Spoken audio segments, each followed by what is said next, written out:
So pulling out the engine took, I don't know, 15 minutes at the most. The hardest part is this area right here. So I'm not sure if you guys can see this, but this is where the T-bracket goes, and it's a total pain in the ass to wiggle that thing out. Otherwise, you have the motor right here, the motor mount. You gotta slide the transmission forward and then lift. So you have to get rid of the radiator right here. With the radiator in the way, dude, this is gonna be a total nightmare. So move all this stuff out.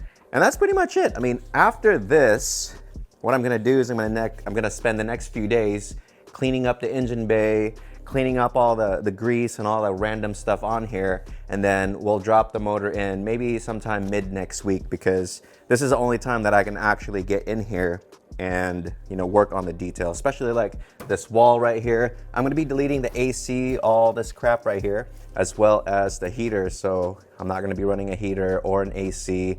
And I'm not gonna daily this car, so it's not a big deal. And there's some stuff here that I wanna pull out, like, you know, all these friggin' plumbing and tubing that's for the fuel. And I'm just gonna go directly from here, and yeah, a lot cleaner. So there you go.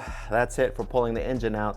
Super easy as long as you have someone to help you out, because yeah, this would not have been fun by myself.